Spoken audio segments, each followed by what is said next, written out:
Hearns is an open book to Ray Leonard. Backs up against the ropes. This is one of the most unusual calls by a referee in the history of the sport. The first loss. A tremendous victory.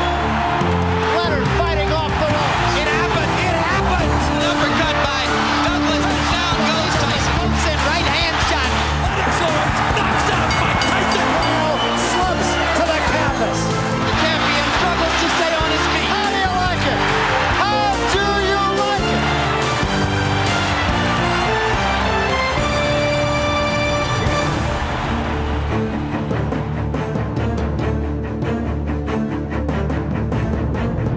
Hello, I'm Jim Lampley.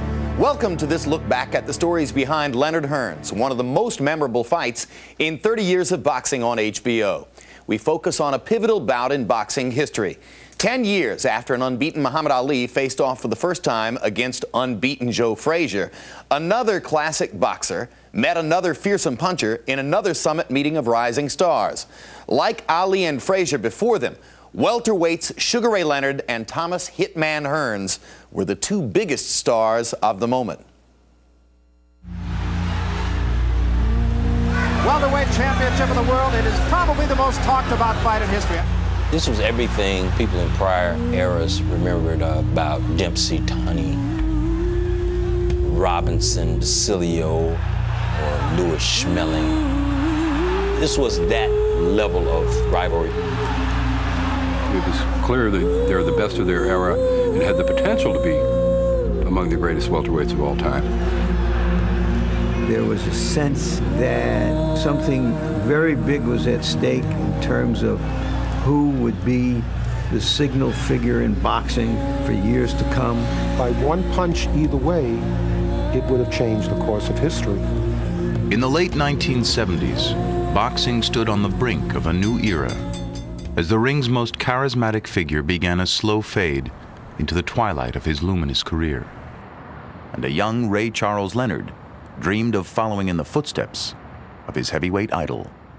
I saw Muhammad Ali and I wanted to be so much like him. He was more than a boxer. He was considered an entertainer, an artist. He was transcending the sport of boxing. We always said that one day, I'm gonna be their champ. I used to come from parties, come home like 3 or 4 o'clock in the morning. Ray out there jogging around the track. I'm saying, what are you doing, man? He said, I'm training for the Olympics. There is Sugar Ray Leonard. Sugar Ray Leonard from the United States, who's been such a popular favorite here so far. Young man from the Washington, D.C. area, Palmer Park, Maryland. Early on, it was very clear that there was something special about Sugar Ray Leonard. Some people have the knack of winning you over. It could be a smile, could be a wink, could be a wink and a smile. Ray Leonard had that knack. What are you going to do to him with the right? Well, I'm planning on moving on him, and I know I can catch him. And you know, I was there in Montreal, and here was 20,000 people with 20,000 American flags clapping him home. And believe me, he had to do the Ali Shuffle. That was a must. Sugar Ray hit him at least 10 times with rapid-fire punches. What a stylish fighter this Ray Leonard is. He was explosive, exciting, and people loved to watch him fight. The crowd goes wild. Ray Leonard upon the Park barrel. His dream is realized as he has won himself a gold medal. But America's golden boy returned home from the Montreal Olympic Games, facing the financial burdens of his family and growing aspirations for his young son. My family was really down and out, and I felt it was my obligation to really help him out. Little Ray, he's 3 years old. I'm gonna make sure that he has all the things that I didn't have when I was coming up. Who's your favorite boxer? There you go. Making his professional debut here, Sugar Ray Leonard. Leonard earned an unprecedented $40,000 in his professional debut, fast-tracking from a gold medal to a gold mine. Ray and I both came from very low-income families. And after the Olympics, it was just rags to riches overnight. Number 7. Number 7. Number 7, baby. With the help of Muhammad Ali's acclaimed trainer, Angelo Dundee, Leonard soared to a welterweight world championship in only 3 years, confirming his arrival as boxing's face of the future. When Ali left, we never thought there would be another major attraction. Sugar Ray had it all. He had the looks, he had the ability, he was agreeable to white America, and not only just black America. Sugar Ray was a marketing marvel. Reaching up, feeling up. Sugar Ray's turning 7 up. America is turning 7 up. This is a boxer, you know, this is a gladiator, and he's been, celebrity-wise, he's being moved over to the entertainment field. So you're the champ, huh? Yeah.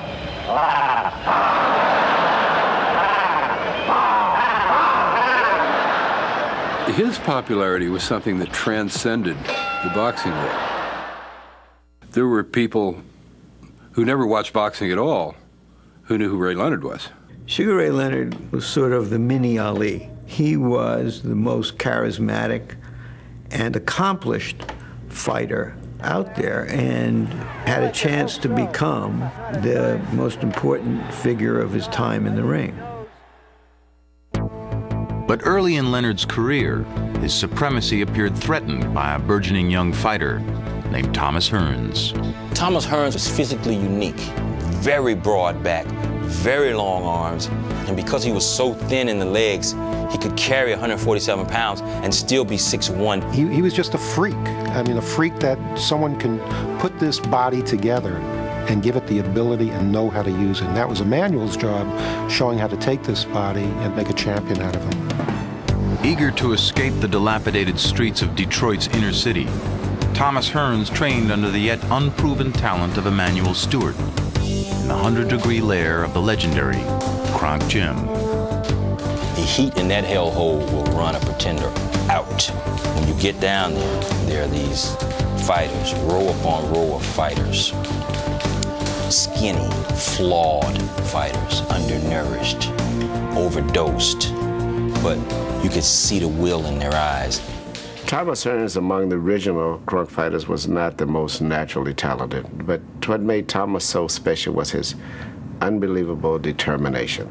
I knew from day one that Emmanuel Stewart would definitely look out for me and guide me, not just to develop me as a fighter, but to develop me as a young man. Still awkwardly growing into his lanky frame, the teenage Thomas Hearns failed to qualify for the 1976 Olympic trials. So the following year, both trainer and fighter turned professional, where the keen Stewart quickly unveiled the hidden potential in Hearns' lethal right hand. The right hand was a creation of Emmanuel Stewart. He always made sure that when Tommy punched, that he would punch from a distance where he would extend his whole arm, and so he would get the snap out of it. Tommy Hearns started out in first fight, knockout, second fight, knockout, third fight, knockout. I mean, I'm talking about these are knockouts in the first, second, third round. It's over. He hit him with some right hand. A third-round knockout for Thomas Hearns, his 19th knockout. I have never seen a welterweight hit as hard as this kid. Nobody. With his size, he's going to get to anybody, any of these welterweights. That's for real. Nobody is going to beat this kid. He's the Motor City Cobra. He's the hitman, Tommy Hearns.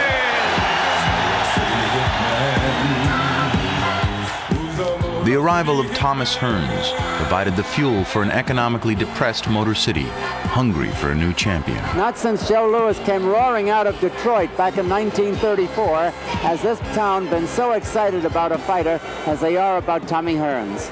This was the rebirth of boxing in the city of Detroit. Thomas was our secret weapon. And the hometown crowd here in Detroit on their feet with another standing ovation. Hearns has received so many of those here. They were loud and they were bold and you know, they weren't above heckling, but Tommy wasn't like that. He was the nicest, most polite, you know, quietest kid in the world. His biggest concern always after any fight did the fans enjoy. He was always concerned about the fans first and that he gave his best performance. That's a wonderful feeling to know that you are very much appreciated. I was on my way up the ladder, and climbing up the ladder was a